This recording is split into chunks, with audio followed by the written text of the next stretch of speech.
Hi guys, welcome back to Pride pharma.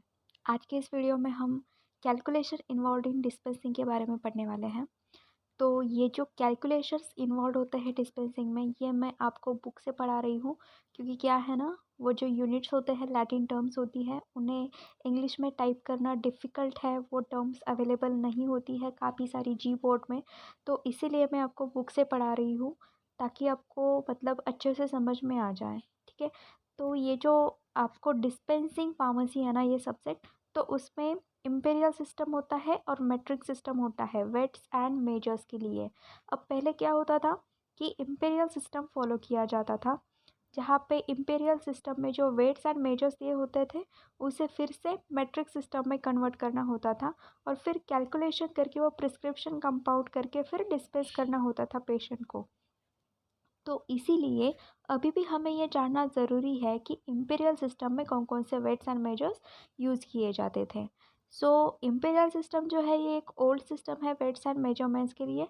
तो measurement of weight in imperial system, जो bold में आपको दिख रहा है, प्लीज़ वहाँ पे फोकस कीजिए। That weights is a measure of the gravitational force acting on a body and is directly proportional to its mass. तो 12th स्टैंडर्ड में आप पढ़ चुके होंगे कि वेट क्या होता है। सो इन शॉर्ट, वेट ना ग्रेविटेशनल फोर्स का मेजरमेंट होता है जो किसी बॉडी पे एक्ट करता है, और it is directly proportional to its mass. जितना मास होता है उतना ही वेट होता है। तो ये जो वेट होता है ना, ये इम्पेरियल सिस्टम में दो टाइप की मेथड से मेजर किया जाता है। फर्स्ट सिस्टम होता है avoirdupois system and second is apothecaries system.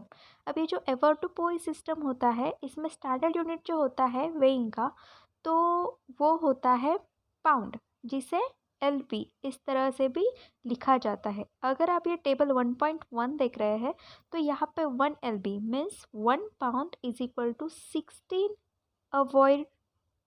ठीक है, अब 60 अवॉइड, अवॉइड का ये जो शॉर्ट फॉर्म है, उसका फुल फॉर्म होता है अवॉर्डोपोइस सिस्टम में 1 पाउंड इज इक्वल टू 16 अवॉर्डोपोइस, जो OZ इस तरह से शॉर्ट फॉर्म में लिखा जाता है। जिस तरह से पाउंड को LB लिखते हैं, उस तरह से अवॉर्डोपोइस सिस्टम में OZ लिखा जाता है। Same time 1 pound is equal to 7000 grains. ठीक है, तो एक अवॉइड जो होता है, वो कितने ग्रेन्स होते हैं? 7000/16। यहाँ पे अगर आप टेबल में देख रहे हैं, तो क्रॉस मल्टीप्लिकेशन हुआ है, और एक अवॉइड जो होता है उसकी वैल्यू डिटरमाइन की गई है। Pound is equal to 1 pound is equal to 60 avoid, then 1 pound is equal to 7000 grams, and 1 hour is equal to then 7000/16 grain, which is equal to 437.5 grams. So 1 hour is equal to 437.5 grams. तो इस तरह से 1 hour is equal to 437.5 grams, ये हमने calculate कर लिया। Then next system जो है एम्पेरियल सिस्टम में, वो है एपोथेकेरिस सिस्टम। एपोथेकेरिस जो सिस्टम है, उसे ट्रॉय सिस्टम ऐसा भी कहा जाता है, और इसमें grain is a standard weight in this system and all other weights are derived from it. Apothecaries system में क्या होता है, ग्रेन स्टैंडर्ड वेट होता है, और ग्रेन से ही बाकी के जो वेट्स है उसे डिराइव किया जाता है। अब अगर आप ये टेबल 1.2 देख रहे हैं, so let me just zoom it out so that you can clearly focus on the units of measurement. Okay, so here 20 grains is equal to 1 scruple. स्क्रपल, ये जो आपको कुछ एरो की तरह दिख रहा है ना, तो वो होता है स्क्रपल का यूनिट फर्स्ट लाइन में। ठीक है, तो 20 grain is equal to 1 scruple. 1 drachm is equal to 60 grain. 480 grains is equal to 1 ounce. तो ये जो स्क्रपल, ड्रैकम, आउंस, पाउंड, ये जो आपको यूनिट्स है ना, ये बारीकी से ध्यान में रखने हैं, क्योंकि क्या है ना कि थियोरेटिकल पार्ट में ये जो चीज़ें आप सीख रहे हैं, वो आपको प्रैक्टिकल में इस ये जो सिस्टम है, तो उससे मेट्रिक फॉर्म में आपको कन्वर्ट करनी है। अगर 1 ड्रैकम आपको क्वांटिटी दी हुई है, तो आपको मेट्रिक सिस्टम में कन्वर्जन करना पड़ेगा कि कितने ग्राम, कितना मिलीग्राम आपको क्वांटिटी वे करना है। तो समझिए, बिल्कुल बारीकी से ध्यान दीजिए कि 20 ग्रेन जो होते हैं, that equals to 1 scruple. 60 grain, 60 grain मतलब 1 drachm. 480 grains is equal to 1 ounce. अब ये जो ड्रैकम और आउंस का सिंबल है ना, ये थोड़ा सा रिसेंबल करता है एक दूसरे के ऊपर, बट डिफरेंस भी है, क्योंकि ये आउंस है ना, ये थोड़ा सा बिगर है और ड्रैकम है वो थोड़ा सा छोटा सा है। वो सिग्मा का साइन होता है ना, उस तरह से दिखता है ये। तो आप इन दोनों का डिफरेंस अच्छे से यहाँ पे समझ लीजिए। मैं एक बार और जूम करती हूँ ताकि आपको क्लियरली समझ आ जाए। तो ड्रैकम और आउंस का डिफरेंस आप यहाँ पे जानेंगे। अब ये जो आउंस होता है ना, ये एपोथेकेरी सिस्टम में यूज़ किया जाता है, जबकि पाउंड यूज़ किया जाता है एवोर्डोपॉइस सिस्टम में। ठीक है, तो अब हम आ गए हैं 480 grains is equal to 1 ounce तक। ठीक है, अब 8 ड्राकम जो होते हैं, 8 drachm is equal to 1 ounce. अब मान लीजिए 480 grains is equal to 1 ounce, जैसे कि लिखा हुआ है, और साथ ही साथ 8 drachm is equal to 1 ounce. तो 480 grains is equal to obviously 8 drachms is equal to 1 ounce. तो इस तरह से आप भी कोरिलेशन लगा सकते हैं। 12 ounces is equal to 1 pound. जब 12 आउंस एक साथ होंगे तो वो वेट कितना कहलाया जाएगा? 1 पाउंड। 1 पाउंड, ठीक है, जिसका यूनिट क्या होता है, मतलब उसे LB इस तरह से भी लिखा जाता है। 12 ounce is equal to 1 pound. Then 5760 grains is equal to 1 pound. That means 12 ounce is equal to 5760 grains. तो ये आपको पहली बार में समझ में नहीं आ जाएगा, लेकिन अगर आप धीरे धीरे इसे पढ़ते रहेंगे ना, इसे प्रैक्टिस करते रहेंगे, तो आपको समझ में आ जाएगा कि ये कितना ईजी है।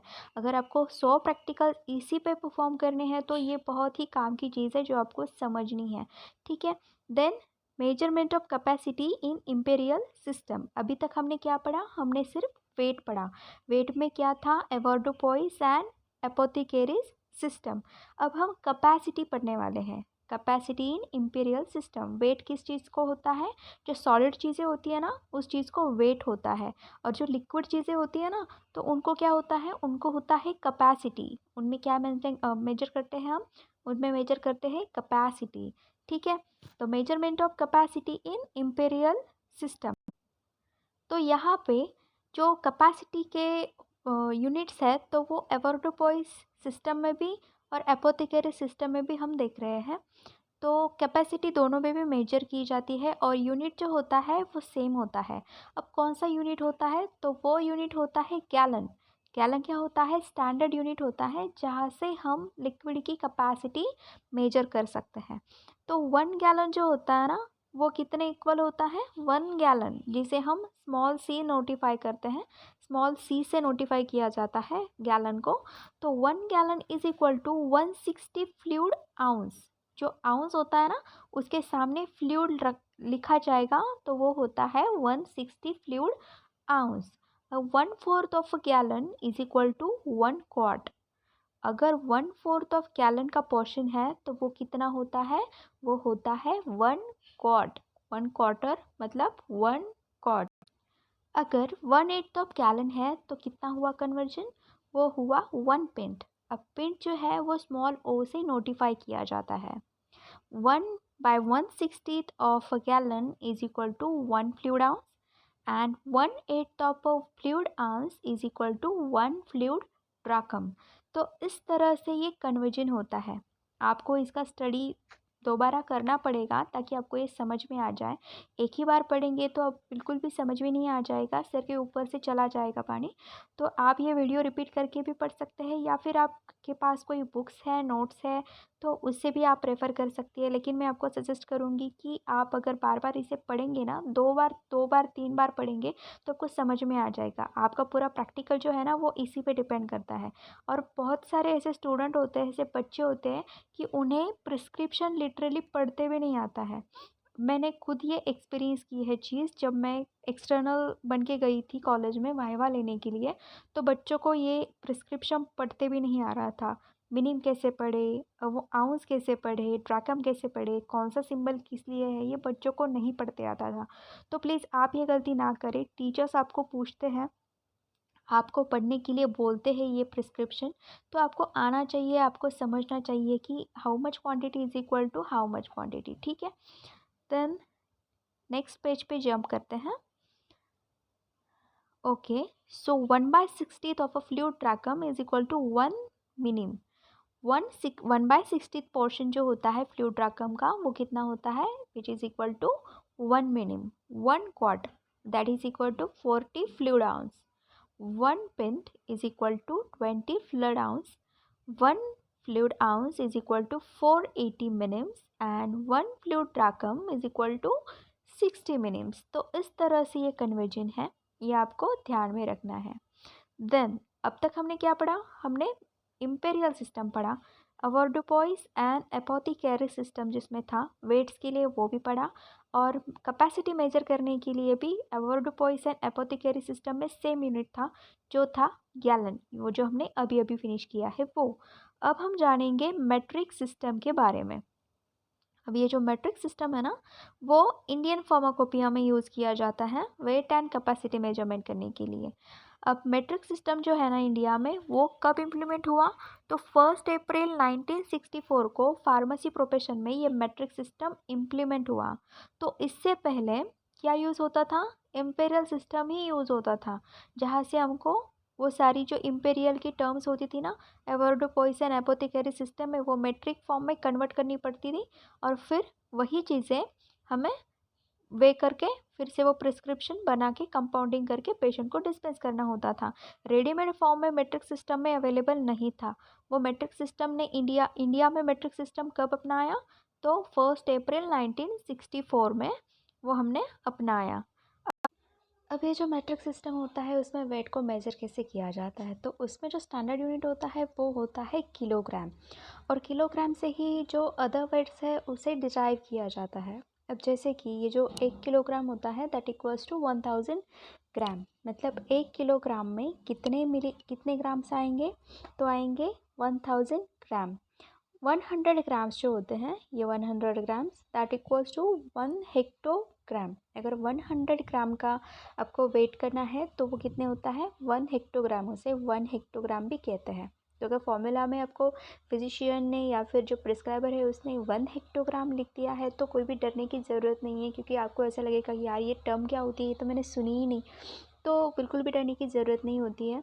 अगर आपको ये टेबल याद है तो आपको पता चल जाएगा that 1 hectogram is equal to 100 grams, right.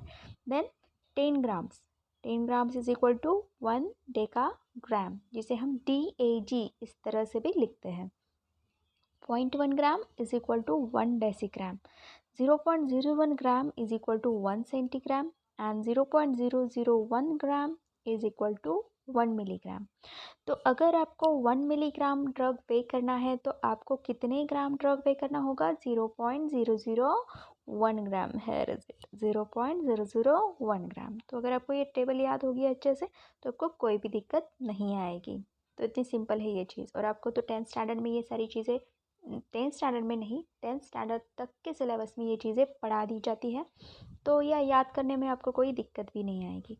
ठीक है, अब ये तो था सॉल्ट चीज़ों के बारे में, लेकिन अगर कोई लिक्विड चीज़ है तो हम किस तरह से मेजर करेंगे, तो लिक्विड के लिए वेट नहीं होता, उसके लिए क्या होती है, उसके लिए होता है कैपेसिटी। ठीक है, लिक्विड के लिए क्या होता है, कैपेसिटी, और उसके लिए स्टैंडर्ड यूनिट कौन सा होता है, उसके लिए स्टैंडर्ड यूनिट होता है लीटर। कैपेसिटी के लिए स्टैंडर्ड यूनिट होता है लीटर। ठीक है, तो ये जो लीटर है उससे बाकी के जो मेजर्स है वो डिराइव किए जाएंगे। अब लीटर से कौन से मेजर्स डिराइव किए जाएंगे, तो लीटर से डिराइव किया जाएगा मिलीलीटर। 1 लीटर जो होता है ना that equals to 1000 millilitre. 1 litre में कितनी मिलीलीटर आते हैं, तो 1 लीटर में 1000 मिलीलीटर्स आते हैं। ओके, अब हम पढ़ने वाले हैं कन्वर्जन टेबल। ये जो कन्वर्जन टेबल है ये आपको बहुत ही हेल्प करेंगे अगर आपको कोई प्रैक्टिकली फॉर्मूला बनाना है, कंपाउंडिंग करके उसे पेशेंट को डिस्पेंस करना है, so conversion table will be so helpful for you. तो कन्वर्जन टेबल में क्या होगा, जो अपनी अवॉर्डोपॉइस एंड एपोथेकेरी सिस्टम देखी, तो उसमें जो आउंस, पाउंड या फिर वो जो लैटिन टर्म्स में जो यूनिट दिए हुए होते हैं ना, तो उसे मेट्रिक सिस्टम में कन्वर्ट करते वक्त ये टेबल आपको बहुत ही हेल्प करेगी। ठीक है, अब हमें ये कन्वर्जन टेबल याद रखना क्यों ज़रूरी है, क्योंकि इंडिया में हम क्या करते हैं, मैट्रिक सिस्टम यूज़ करते हैं, इंडियन फार्माकोपिया में भी, फॉर्मूला में भी।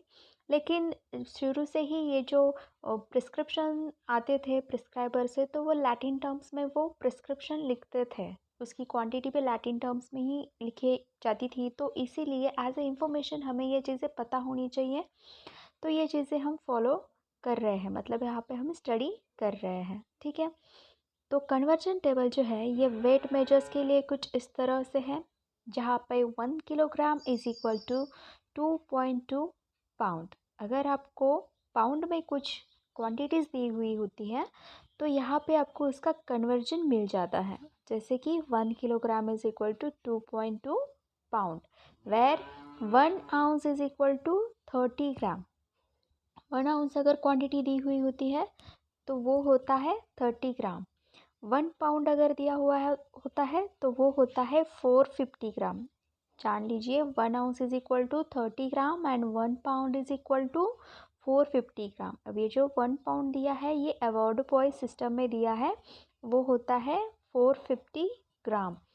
उसी के साथ साथ जो 15 ग्रेन्स होते हैं दैट इक्वल्स टू 1 ग्राम। अगर 15 ग्रेन्स की क्वांटिटी आपको दी हुई है या फिर 4 ग्रेन्स दिए हुए होते हैं, तो अगर आपको ये कन्वर्जन पता है that 1 gram is equal to 15 grains, तो आपको चाहे कितने भी ग्रेन्स दिए हुए होते हैं तो आप उससे मल्टीप्लाई करके वो क्वांटिटी डिराइव कर सकते हैं, वो क्वांटिटी कैलकुलेट कर सकते हैं।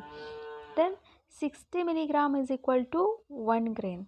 तो वेट मेजर्स के लिए ये जो कन्वर्जन टेबल है ये आपको तो अच्छे से पता चल ही गई होगी। आई नो कि फर्स्ट टाइम ही में आपको पता नहीं चलेगा, ये टेबल की आपको अच्छे से प्रैक्टिस करनी पड़ेगी, याद करना पड़ेगा।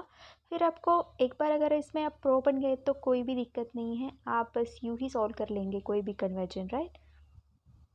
Then next is capacity measure. तो जिस तरह से हमने सॉलिड चीज़ों के लिए वेट कन्वर्जन करते हैं उसी तरह से लिक्विड्स के लिए होते हैं कैपेसिटी मेजर्स। तो 100 ml is equal to 1 quart, 500 ml is equal to 1 pint, 30 ml is equal to 1 fluid ounce, 4 ml is equal to 1 fluid drachm, 1 ml is equal to 15 minims and 0.06 ml is equal to 1 minim. अब ये जो Latin terms दी हुई होती है ना सामने, तो ये भी आपको याद करनी होती है, जैसे कि 1000 is equal to 1 quart, 500 ml is equal to half litre, 500 ml is equal to half litre जो होता है 1 पिंट के इक्वल। 30 ml आपको क्वांटिटी में करनी है तो हो सकता है कि आपको 1 फ्लूइड आउंस भी दिया जाए, that you have to make this preparation up to 1 fluid ounce. तो आपको क्या समझ लेना है उससे कि हमें 30 ml प्रिपरेशन बनाना है, राइट। देन 1 फ्लूइड ट्रैकम, अगर आपको फॉर्मूला में 1 फ्लूइड ट्रैकम मेंशन किया हुआ होता है तो उसका मतलब ये है कि आपको 4 ml क्वांटिटी मेजर करनी है। उसी के साथ साथ ये जो 1 ml होता है that equals to 15 minutes and 0.06 ml is equal to 1 minute. तो इस तरह से होता है ये कन्वर्जन, ओके। अब नेक्स्ट टेबल जो है that contains the conversion table for domestic measure. Domestic measures में कौन कौन से कन्वर्जन दिए हुए होते हैं जो हमें याद रखने होते हैं। सो डोमेस्टिक मेजर क्या होते हैं, सबसे पहले मैं आपको बता दूं कि हम कहते हैं ना घर में कि एक ड्रॉप डाल दो या फिर 1 टीस्पून फुल डाल दो या फिर एक डेजर्ट स्पून फुल डाल दो। तो ये जो डोमेस्टिक मेजर होते हैं कि हम घर में यूज़ करते हैं कि चुटकी भर नमक डाल दीजिए या फिर चुटकी भर हल्दी डाल दीजिए, चाय पत्ती इतनी इतनी डाल दीजिए स्पून फुल, तो उसका भी मेजरमेंट हमें पता होना चाहिए, राइट। तो इसीलिए ये डोमेस्टिक मेजर का कन्वर्जन भी हमें पता होना चाहिए। तो अगर आपको इंडिकेटर, जैसे कि आप फिनोप्थैलीन यूज़ करते हैं तो प्रोसीजर में लिखा होता है add 1 to 2 drops for colour change. तो अगर आपको 1 ड्रॉप डालना है तो आपको पता होना चाहिए कि आप एग्जैक्टली कितना ml क्वांटिटी उसमें ऐड कर रहे हैं। तो 1 drop is equal to in metric system is 0.06 ml, और अगर इम्पीरियल सिस्टम में देखा जाए so it equals to 1 minim. अगर 1 टीस्पून फुल मतलब चाय पत्ती का जो चम्मच होता है ना, तो 1 टीस्पून फुल अगर आपको कोई क्वांटिटी ऐड करने के लिए कह रहा है तो वो होता है 4 ml, और 4 ml is equal to 1 fluid drachm. Then 1 dessert spoonful that equals to in metric system is 8 ml and in imperial system it equals to 2 fluid drachm. 1 tablespoon is equal to 15 ml and 4 fluid drachm in imperial system. 2 tablespoon मतलब 1 tablespoon के almost double है quantity, तो यहाँ का जो ये system है ना ये डबल कर देना है, ठीक है। तो 1 टेबलस्पून जो होता है यहाँ पे 2 टेबलस्पून दिखा हुआ है, तो यहाँ पे कितना आएगा 30 ml, लेकिन यहाँ पे ड्राकम में लिखा है ये conversion 2 tablespoon is equal to 1/4 fluid drachm. 1 tablespoon जो होता है ये इम्पेरियल सिस्टम में होता है 4 फ्लूइड ड्राकम, तो 2 टेबलस्पून फुल कितना हुआ 8 फ्लूइड ड्राकम। और ये जो कन्वर्जन दिया हुआ है ये है आउंस में, ये है ड्राकम में और ये है आउंस में। तो 2 टेबलस्पून जब होता है तो वो होता है 30 ml in metric system and 1 fluid ounce in imperial system, right. उसके बाद 1 वाइन ग्लास फुल, जो वाइन होती है ना तो उसका जो ग्लास होता है उसका भी मेजरमेंट दिया होता है, तो वो कितना होता है वो होता है 60 ml। चलिए एक बात तो पता चल गई कि जो वाइन का ग्लास होता है ना उसमें 60 ml क्वांटिटी होती है अल्कोहल की, तो वो होता है 60 ml। And second is imperial system में वो होता है 2 फ्लूइड आउंस, ठीक है। देन 1 टी कप फुल, चाय की जो कप होती है तो उसमें कितनी क्वांटिटी होती है 120 ml एंड इम्पेरियल सिस्टम में होती है वो 4 फ्लूइड आउंस। 1 टम्बलर फुल जो होता है that equals to 240 ml in metric system and 8 fluid ounce in imperial system. तो इस तरह से ये कन्वर्जन होता है। ये कन्वर्जन टेबल जो है ये भी आपको याद कर लेना है ताकि आपको प्रैक्टिकल करते वक्त हर बार ये चीज़ें देखनी ना पड़े बुक में जाके। अगर आप याद कर लेंगे तो आपको वैसे ही आप सॉल्व कर देंगे, कैलकुलेट कर देंगे, राइट। नाउ कैलकुलेशन जो हम नेक्स्ट वीडियो में देखने वाले हैं, तो इस वीडियो में बस इतना ही। हमने इस वीडियो में apothecary system, avoirdupois system and metric system, साथ ही साथ उनके जो कन्वर्जन्स होते हैं वो भी पढ़े हैं। ये जो चीज़ें हैं आपको एपोथेकेरी सिस्टम, एवोर्डोपॉय सिस्टम और मेट्रिक सिस्टम में जो आपने सीखा ये आपको प्रैक्टिकल करते वक्त बहुत ही काम में आने वाली चीज़ें हैं, क्योंकि जो फॉर्मूलाज दिए हुए होते हैं ना तो उसको आपको मेट्रिक सिस्टम में कन्वर्ट करना होता है। तब आपको ये सारी बातें पता होना ज़रूरी है कि how much is equal to how much, तभी तो आप क्वांटिटीज़ ले कर पाएंगे और अपना फॉर्मुलेशन बना पाएंगे। तो आज के वीडियो में हम इतना ही सीखेंगे। कैलकुलेशन का जो पार्ट है वो नेक्स्ट वीडियो में कवर करेंगे। तो आपको अगर ये वीडियो पसंद आई हो तो प्लीज़ इसे लाइक करें। आपके लाइक करने से हमारी मोटिवेशन बनी रहती है। और पढ़ते रहिए, देखते रहिए ब्राइट फार्मा। Bye bye.